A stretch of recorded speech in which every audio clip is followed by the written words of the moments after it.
അടുത്തായിട്ട് ഫാസ്റ്റ് ബോളേഴ്സിന് സെറ്റാണ് സെറ്റ് 4. ആർക്കൊക്കെയാണ് ഫാസ്റ്റ് ബോളേഴ്സിന് ആവശ്യമുള്ളത്? തീർച്ചയായിട്ടും ഫസ്റ്റ് ഇവിടെയും കൊൽക്കത്ത തന്നെയാണ്. കാരണം ഓൾറെഡി ആൻഡ്രിക് നോർക്കെ അതുപോലെ തന്നെ സ്പെൻസർ ജോൺസനൊക്കെ അവർ റിലീസ് ചെയ്ത് കഴിഞ്ഞു. അവർക്കൊരു ഫാസ്റ്റ് ബോളർ ആവശ്യമാണ്.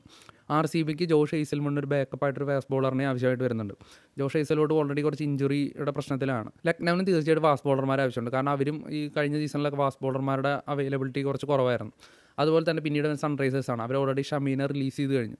അപ്പോൾ അവർക്കും ആ ഒരു സ്ലോട്ടിൽ ഒരു ഫാസ്റ്റ് ബോളർ ആവശ്യമുണ്ട്. അതുപോലെ തന്നെ പിന്നീട് വരുന്ന ടീമാണ് ചെന്നൈക്കും ഒരു ഫാസ്റ്റ് ബോളർ ആവശ്യമാണ്. കാരണം പതിരാണെന്നെ റിലീസ് ചെയ്ത് കഴിഞ്ഞിട്ടുണ്ട്. അപ്പോൾ തീർച്ചയായിട്ടും ഫാസ്റ്റ് ബോളേഴ്സിന് വേണ്ടിയിട്ട് കുറച്ചധികം ടീമുകൾ രംഗത്തുണ്ടാവും. അപ്പോൾ എനിക്ക് തോന്നുന്നു ഈ ഒരു ലേലത്തിൽ കുറച്ചുകൂടി നല്ല രീതിക്ക് ടീമുകൾ ഐ ചെയ്യുന്നുണ്ടെന്നൊരു പ്ലെയർ ഡഫി ആയിരിക്കും. ഡഫീനെ തന്നെയാണ് ഞാൻ ഫസ്റ്റ് പ്രിഫർ ചെയ്യുന്നത്. പിന്നെ മാറ്റ് ഹെൻറി ഉണ്ട്, കോട്ട്സെ ഉണ്ട്, അതുപോലെ ആകാശ്ദീപ് ഉണ്ട്, ഇന്ത്യൻ ബോളറുണ്ട്. അതുപോലെ തന്നെ നോർക്കെ, അതുപോലെ തന്നെ പതിരാണ ഓപ്ഷനിലുണ്ടായിരിക്കും. പതിരാണയ്ക്ക് വേണ്ടിയിട്ട് ടീമുകൾ നല്ല തുക എറിയുമോ ഇല്ലയോ എന്നൊക്കെ നമുക്ക് നോക്കാനായിട്ട് സാധിക്കും. പിന്നെ സ്പെൻസർ ജോൺസൺ, ശിവം മവിയൊക്കെയാണ് ബാക്കി പ്രമുഖരായിട്ടുള്ള കളിക്കാർ. സെറ്റ് 4 വരുന്നത്. ഫാസ്റ്റ് ബോളർമാർക്ക് വേണ്ടിയിട്ട് കുറച്ചധികം ടീമുകൾ എന്തായാലും രംഗത്തുണ്ടാവുമെന്ന് ഉറപ്പാണ്.